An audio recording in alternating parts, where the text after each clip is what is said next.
नमस्कार। आप सुन रहे हैं द गैंगस्टर सागा मोहब्बत पलों में मेरे साथ। द गैंगस्टर सागा के पिछले एपिसोड में क्या जाना था हमने। मेहंदी हो गई थी, हल्दी पूरी हो गई थी, पूरे हुए थे 7 फेरे।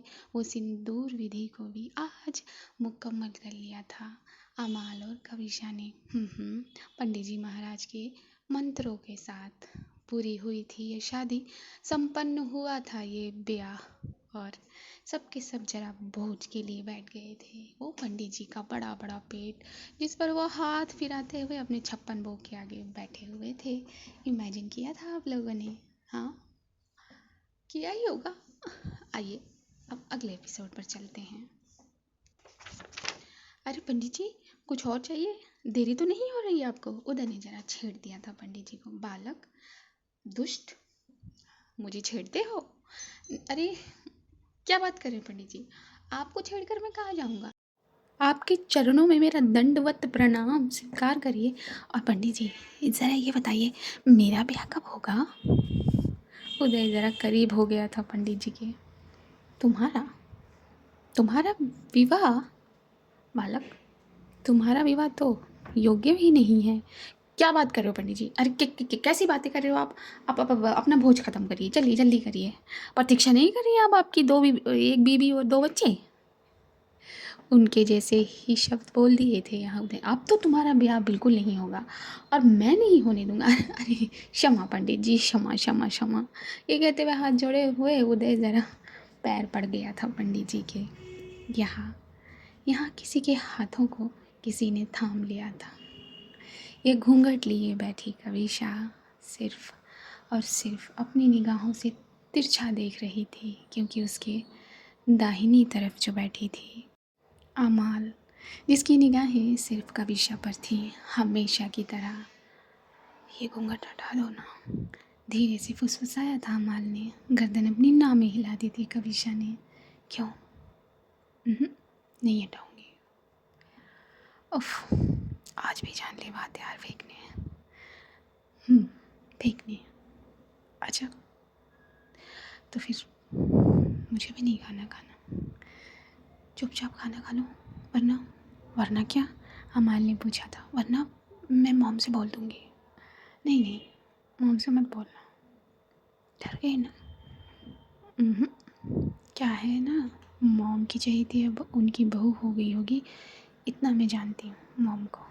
तो मॉम से बोलोगी तो वो तुम्हारे फेवर में ही जाएंगे और वो मैं नहीं चाहती। अच्छा, हाँ, चुपचाप खाना खाती हो या नहीं? कविशा ने कहा था। अच्छा, खाती हूँ। शादी के दिन इतना कौन धमकाता है? मैं? हाँ, उसमें कोई दो राय तो नहीं। चुपचाप खाना खाओ और मुझे देखना बंद करो। तुम्हें न देखूं तो किसको देखूं? भूल गई, देखने के लिए भी खूबसूरती चाहिए होती है। अब यहाँ तुमसे ज़्यादा खूबसूरत कोई नहीं। ये कहकर अमाल ने कविशा का दाहिना हाथ पकड़ लिया था अपने हाथ में। क्या कर रही हो? अरे तुम तो बाएं हाथ से खाती हो ना, तो दायां हाथ मुझे देने दो। कोई देख लेगा, यहाँ कितने लोग हैं। तो मैंने बीवी का हाथ पकड़ा है अपनी और सबके सामने फेरे लिए हैं, सबके सामने ही सिंदूर भरा है। अरे अमाल, ये लो ना, ये देखो, ये दही भल्ले कितने स्वादिष्ट बने हैं। प्रिया आ गई थी यहाँ और उसने एक बॉल में दही भल्ले ज़रा अमाल के सामने कर दिए थे। अरे मुझे ही खिलाती रहोगी या अपनी बहन को भी कुछ खिलाओगी? अमाल ने कहा था। बहन को खिलाने के लिए आप है ना, आपको किस लिए बांधा है मैंने अपनी बहन के साथ? अच्छा, तुमने बांधा है? हाँ हाँ, बांधा है। मॉम और मम्मी और यहाँ बैठे सभी लोग ये प्रिया की इतनी शरारती वाली बातों से ज़रा हंस रहे थे। रूबी मॉम के बगल में बैठी थी, लेकिन उसकी निगाहें थोड़ी दूर इधर उधर चल रहे विनय पर थीं। कभी वो विनय को देखती तो कभी अपने अमाल की तरफ से कुछ बातें करने लगती। अमाल की तरफ से प्रिया से 1-2 हाथ करने लगती, सिर्फ और सिर्फ शब्दों द्वारा। अमाल ने ज़रा अपनी पकड़ कस ली थी कविशा के हाथ पर और कविशा ने अपना हाथ छुड़ाना चाहा था, लेकिन अमाल ने अमाल ने अपनी पकड़ ढीली ही नहीं की। ऐसे ही ये भोज संपन्न हो गया था और कन्याएं जो सजी सजी इधर उधर घूम रही थी, अपनी अदाओं से यहाँ कन्या और बालकों के दिल इधर उधर करवा रही थी, वो ज़रा आकर कविशा के पास खड़ी हो गई थी। आपने खाना खा लिया? कोई कविशा को भाभी बुला रहा था तो कोई दी बुला रहा था। जैसे प्रिया और रूप बुला रहे थे वैसे ही अमाल ने सिर्फ उन कन्याओं को देखा था। हम अपनी भाभी को ले जा रहे हैं ना, लेकिन क्यों? अरे अब उन्हें आराम करने की ज़रूरत है ना, थक गई होंगी हमारी भाभी। हाँ हाँ बिल्कुल थक गई होंगी दी, और आपने तो उन्हें खाना भी नहीं खिलाया। हाँ वो अपने कमरे में खा लेगी। ले जाओ, मॉम ने कहा था। फट से हाथ छोड़ दिया था अमाल ने जब मॉम ने ले जाने का आदेश दिया था। हाथ जब छोड़ दिया था अमाल ने तो कविशा ने अपने घूंघट के पीछे से ही घूरा था अमाल को। अमाल ने लाचारी वाला एक घूट गटका था। बेचारी वो कविशा को जाने नहीं देना चाहती थी, लेकिन ये कन्याएं गजब दुष्ट हैं। ये ले गई थी कविशा को। तभी पंडित जी महाराज अपनी रुद्राक्ष की माला को फेरते हुए और अपने पेट पर ज़रा हाथ फेरते हुए आ गए थे मॉम की तरफ। माता श्री, अब आज्ञा दीजिए। अब अब हमें घर जाना है। इतना खाना खा लिया था पंडित जी ने कि बस नींद आ रही थी, उन्हें घेर लिया था नींद ने, और उसी नींद में अपने शब्द ज़रा धीरे धीरे अपने मुख से बाहर कर रहे थे। अरे अरे पंडित जी, आपको इतनी जल्दी क्यों पड़ी है जाने की? बैठिए बैठिए, तनिक और मिठाई खाइए, उदय ने कहा था। ये अमाल चुपचाप पंडित जी को देख रही थी। अरे बालक, तुम बहुत दुष्ट हो, श्राप दे देंगे हम कि कभी शादी ना हो तुम्हारी। अरे नहीं नहीं नहीं नहीं पंडित जी, क्षमा क्षमा। फिर से वो यही कहते हुए दोनों हाथ जोड़े हुए पंडित जी के चरणों में पड़ा था। ये देख कर अमाल ने अपनी मुस्कान दी थी। पंडित जी, आप इसे श्राप दे भी देंगे ना तो भी कोई फ़ायदा नहीं है, वैसे भी इसकी शादी होने नहीं वाली। क्या बॉस आप भी? अरे हमें जाना है ना, तो हमें आज्ञा दीजिए। हाँ हाँ, अब पंडित जी को उनकी दक्षिणा चाहिए होगी, है ना पंडित जी? देखा, तभी हम कह रहे हैं कि तुम्हें श्राप दे देंगे। नहीं नहीं नहीं नहीं पंडित जी, क्षमा क्षमा। चुप हो जाओ उदय, वरना जो भी 10% तेरी शादी के आसार हैं सब खत्म हो जाएंगे, अमाल ने कहा था। वैसे पंडित जी, दक्षिणा की क्या ज़रूरत? अमाल ने अब पंडित जी से कहा। पंडित जी ने उसे घूर कर देखा। क्या कन्या, तुम्हें तो मैं एक समझदार समझता था, लेकिन तुम भी मूर्खों वाली बातें कर रही हो।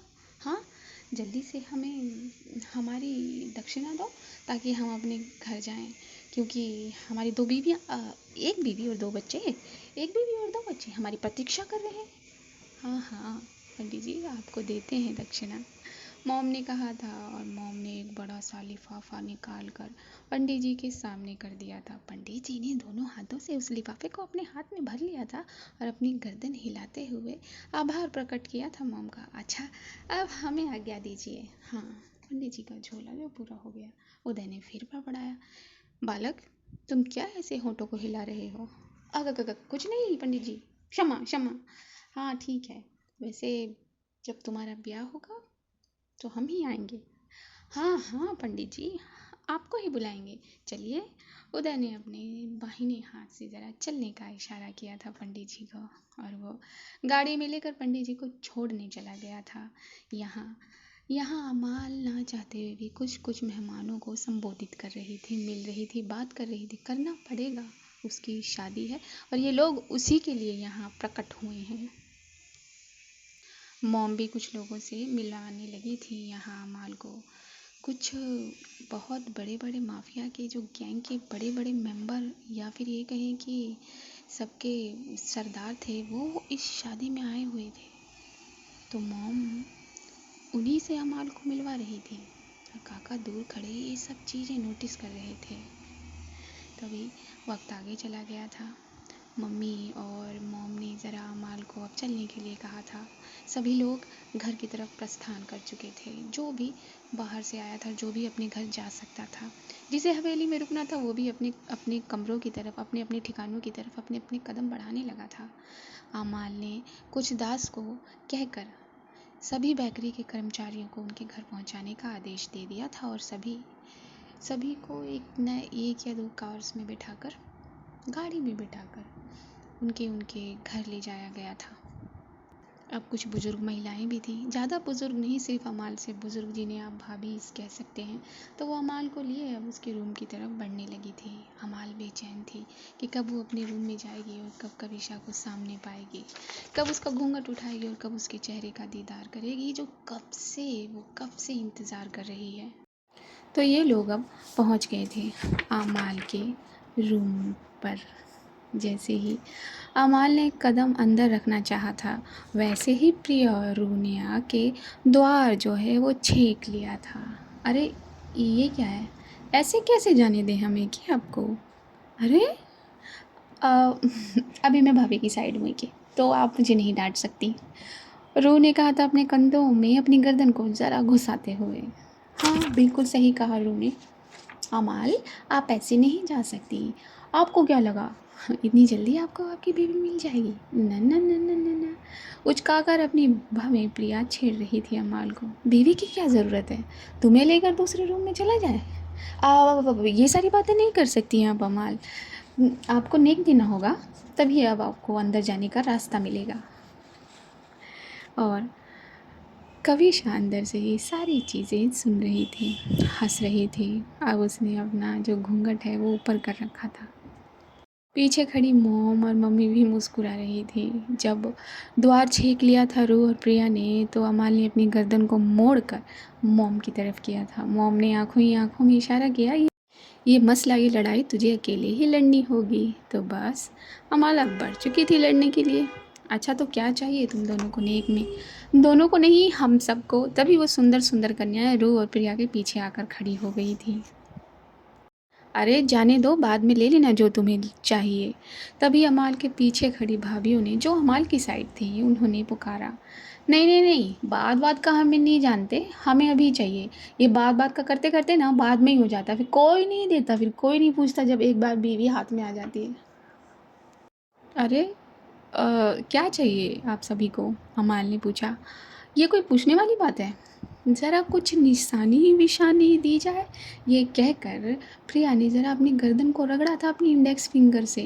ओह, तो बाकी सब के लिए तो ठीक है। हाँ, तुम्हें मैं निशानी दे सकती हूँ यहाँ। हाथ पकड़ लिया था अमाल ने ये कहकर प्रिया का। प्रिया ने झट से अपना हाथ पीछे खींच लिया था। अरे आप तो बस वहीं चली जाती है। यह जब से मेरी दी ने अपना नर्म लहजा दिखाया, आप कुछ ज़्यादा ही छेड़ने लगी मुझे। हाँ हाँ, हक जो मिला है मुझे तुम्हें छेड़ लेने का, अमाल ने कहा था। अब आपको अंदर जाना है कि नहीं जाना? हाँ हाँ भाई जाना है। जाने दोगे तभी तो, रास्ता तो दो। ये कहकर अमाल जरा घुसने लगी थी। तभी सारी कन्याओं ने हाथ में हाथ बांधे एक चेन बना ली थी और अमाल को ज़रा पीछे धकेल दिया था।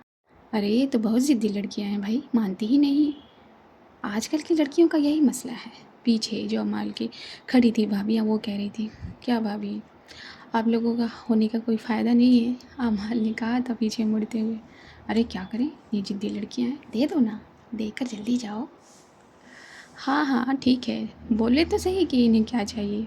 कहा ना हमने कुछ निशानी चाहिए। हाँ हाँ हमें निशानियाँ चाहिए। अरे भाई, अब इकट्ठे इतनी सारी निशानियाँ मैं कहाँ से लाऊं? ऐसा करो, मुझसे पैसे ले लो, अपनी अपनी पसंद की निशानियाँ ख़रीद लेना। क्यों, ये आइडिया चलेगा? हाँ हाँ, बेस्ट आइडिया है ये अमाल, बिल्कुल बेस्ट आइडिया। अरे आपसे बेस्ट कोई है ही नहीं, पीछे से एक कन्या ने कहा था। अरे ऐसे कैसे बोल रही हो, ये मेरी एक है। रू ने जाकर अब एक की बाँह थाम ली थी। अरे ये गजब पलटू है, प्रिया ने कहा। हाँ तो मेरी थी ये, मेरी एक है। नहीं नहीं, ठीक है, आप सबको पैसे मत दो। अरे बेटा, ये जाने नहीं देंगे फिर मुझे, अमाल ने कहा था अपनी गर्दन को ज़रा स्ट्रेच करते हुए। चलिए समझें जी, इनका तो ऐसे ही लगा रहेगा, हम दोनों आराम करने चलते हैं। मॉम ज़रा पतली गली से अपनी समधन जी को लेकर निकल गई थी। और भाभियाँ बेचारी क्या ही बोले आजकल की लड़कियों के सामने। जाने दो, ये भी क्या याद रखेंगे कि किसकी शादी हुई थी, मेरी रूह की एके की। हाँ, ये भी बात सही है, बिल्कुल सही है। तो मुझे भी चाहिए बेटा, तेरे लिए तो मेरी पूरी ज़िंदगी है। एक है, आप हमेशा इसी तरह इमोशनल बात करके मुझे अपनी साइड कर लेती हो। तो बस अब मुझे अंदर जाने देंगी आप लोग, तभी तो मैं पैसे निकाल कर लेकर आकर आपको दूंगी। नहीं नहीं नहीं, ये बहाना नहीं चलेगा। जब तक हमारे हाथ में हमारे पैसे नहीं आएंगे तब तक हम आपको अंदर नहीं जाने देंगे। अरे गजब है यार। अब मैं क्या करूं बताओ ज़रा। अच्छा मेरा सेल फ़ोन तो ला कर दे दो ताकि मैं उदय को कॉल करूं। हाँ हाँ, वो दे सकते हैं हम आपको, बिल्कुल दे सकते हैं, क्यों नहीं दे सकते। फट से एक कन्या जाकर उसका सेल फ़ोन ले आई थी और अमाल ने फट से उदय को कॉल किया था। हाँ बॉस, मैं बस 5 मिनट में पहुँच जाऊँ। अच्छा कुछ पैसे लेते आना। पैसे पैसे तो मेरे पास घर पे ही रखे हैं बॉस, मैं बस अभी आता हूँ। जल्दी आ यार, ये लोग मुझे जाने नहीं दे रहे अंदर। ओह बॉस, थोड़ा तो इंतज़ार करना होगा ना, सब्र का फल तो मीठा होगा। और इस मामले में तो बहुत मीठा होगा। बस कर, अब तू भी मत। अच्छा अच्छा अच्छा, मैं आता हूँ अभी। ये क्या कर उदय ने फ़ोन कट कर दिया था और ठीक 5 मिनट बाद वो पहुँच गया था। उसने एक अच्छी खासी नोटों की गड्डी अमाल के हाथ में पकड़ा दी थी। अमाल ने वो गड्डी प्रिया के सामने कर दी थी। ये लीजिए आप लोगों का नेक, अब रास्ता छोड़ दीजिए। हाथ जोड़ लिए थे अमाल ने इन सभी के आगे। हाँ हाँ बिल्कुल बिल्कुल। और ये सारी कन्याएं एक एक करके अमाल के बगल से निकलती चली गईं। प्रिया भी अमाल के बगल से निकलना ही चाहती थी कि अमाल ने उसकी कलाई कस कर पकड़ ली। तुम कहाँ चले, तुम्हें तो अंदर चलना है, धत। ये कहकर अमाल ने फट से अपनी कलाई छुड़ाई और वो भी बाहर चली गई। अब यहाँ कोई नहीं था, सब चले गए थे। अमाल ने अपने कदम धीरे से अंदर किए और मुड़कर उसने अपने दरवाजे की वो ऊपर वाली चिटकिनी लगा दी। मुड़ी, अंदर उसने अपने कदम किए और देखा कि बेड पर तो कोई नहीं है। बेड ऐसे ही सजा हुआ है। अरे इतनी जल्दी और इतना कैसे मेरा रूम सज गया। वाह, तब तो कन्याओं का हक था मांगना, ये कहा था अमाल के मन ने। वो सब तो ठीक है, लेकिन मेरी दुल्हन कहाँ है। जब जब अमाल ने अपनी आंखों को सर्चिंग मोड पर डाला तो उसकी गर्दन उसके कमरे की खिड़की के पास आकर अटक गई, जहाँ कविशा खड़ी थी बाहर ताकते हुए। उसने उसने अपना बैग इस तरफ किया हुआ था। ये खूबसूरत बैग देखकर अमाल के दिल की धड़कनें भागने लगी थी। उसने अपने कदमों को धीरे धीरे कविशा की तरफ कर दिया था। वैसे तो कविशा को मालूम लग ही गया था कि अमाल अब अंदर आ ही जाएगी, लेकिन अभी जब उसके दिल ने ये था लगा लिया कि अमाल के कदम उसकी तरफ बढ़ रहे हैं, तो उसने फट से अपने घूंघट को नीचे कर लिया। हाँ, एक लंबा सा घूंघट। अमाल उसके ठीक पीछे आकर खड़ी हो गई थी। ये कैसी दुल्हन है जो बेड पर बैठकर इंतज़ार करने की बजाय खिड़की पर खड़े होकर किसे निहार रही है।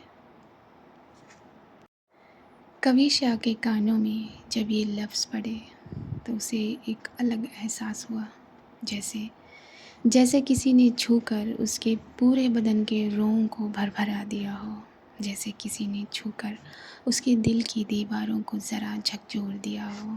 फट से कविशा ने अपने कदम पीछे की तरफ कर लिए थे। वो यहाँ से हट जाना चाहती थी, लेकिन पीछे से ही थाम लिया था। अमाल ने उसके हाथ को खींच लिया था।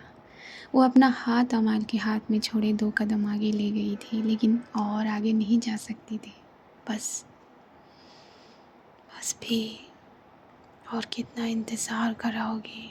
हाँ, कितना तड़पाओगी मेरे दिल को। बहुत तड़पाऊंगी। कहा था ना मैंने, सांस दर सांस तड़पाऊंगी। छोड़ो मेरा हाथ। रूठ गई थी यहाँ कविशा अपनी। आज की इस रात को कौन रूठता है। मैं रूठती हूँ। कब से मेरा होश ही नहीं। मतलब मुझे मुझे मैसेज तक नहीं किया, मुझसे बात तक नहीं की, मेरी आवाज़ तक नहीं सुनी, और अब मुझे नहीं बात करनी। ये कहकर कविशा ने अपनी कलाई को अमाल के हाथ से हटा लिया था और उसी घूंघट में वो बेड की तरफ बढ़ी थी। बेड से उठाकर एक तकिया वो सोफ़े की तरफ जाने लगी थी। तभी अमाल ने फट से आकर उसकी कमर में अपना हाथ डालकर उसे अपने आप से चिपका लिया था। बस भी मुझे नहीं मालूम था। वैसे क्या ही उम्मीद करूं मैं अपनी इस जानलेवा बीवी से। मैंने कहा ना, मुझे छोड़ो। नहीं, अपनी बीवी को आज की रात कोई छोड़ता है क्या? नहीं, मुझे कोई से नहीं मतलब। अच्छा बाबा, तो क्या चाहती हो? मैं कान पकड़ूं? हाँ। अरे लेकिन कान पकड़ने से कुछ नहीं होगा। उसकी बाहों में ही अपने तीखे शब्द बोल रही थी कविशा। तो और क्या करना होगा? और उठक बैठक करने होंगे तुम्हें। उठक बैठक? आज? क्यों? आज में ऐसा क्या है? जब तक तुम उठक बैठक नहीं करोगी तब तक मेरे पास आने की इजाज़त नहीं है तुम्हें। ये सज़ा है तुम्हारी। सज़ा देनी है तो किसी और चीज़ की दे दो। मैंने कहा ना, जब अमाल ने अपनी गर्दन अपनी चिन कविशा के गाल पर लगाना चाही थी तो उसने अपने कंधे को झटक सा दिया था और फिर से वो अमाल से एक कदम की दूरी पर चली गई थी। जान, मेरा दिल कितना तड़पा है इसका अंदाज़ा है तुम्हें? जब मैं सामने हूँ तो बहुत सारी बातें आती हैं, लेकिन जब मैं सामने नहीं रहती तो किसी को कुछ याद ही नहीं रहता। मैंने कहा ना, जब तक उठक बैठक पूरी नहीं होगी तुम्हें मेरे पास आना अलाउड नहीं है। समझी तुम? वरना जानती हो ना मुझे? हाँ, अच्छे से जानती हो। जान ले लोगी मेरी? हाँ, जान ले लूँगी। हाँ, ओके। उठक बैठक करने के बाद मैं तुम्हें नहीं छोड़ूंगी। वो तो उठक बैठक करने के बाद ही पता लगेगा। ये कहकर कविशा फिर से सोफ़े की तरफ बढ़ गई थी और अपने घूंघट में ही वो सोफ़े पर जाकर बैठ गई थी। सच कहा अमाल ने, अपनी फर्स्ट नाइट के दिन ऐसे कौन करता है? शायद सिर्फ कविशा। तो आज के एपिसोड में इतना ही। अब ये नोक झोंक आप सुनेंगे अगले एपिसोड में। तब तक के लिए खुश हो जाइए, अपने दिल को ज़रा बुदबुदाते रहिए। अगर मेरे चैनल पर नए हैं तो चैनल को सब्सक्राइब कर लीजिए और मेरी आवाज़ पहली बार सुन रहे हैं तो चैनल को सब्सक्राइब कर लीजिए। चैनल को सब्सक्राइब कर दिया है तो बहुत बहुत शुक्रिया। ये स्टोरी ज़रा दूर तक पहुंचा दीजिए। कैसे? शेयर करके। और कैसे? और मुस्कुराते रहिए। हाँ हाँ, मुझे मालूम है शिकायत करेंगे आप, क्या करती हो, इतना छोटा एपिसोड देती हो। और न जाने लोग तो न जाने क्या क्या बोल देते हैं, सोचते भी नहीं। वैसे उनकी भी कोई गलती नहीं है, सोच की लिमिटेशन ही उतनी है ना। एनीवेज, खुश रहिए, मुस्कुराते रहिए और यही कहूँगी, see you at the other side. नमस्कार।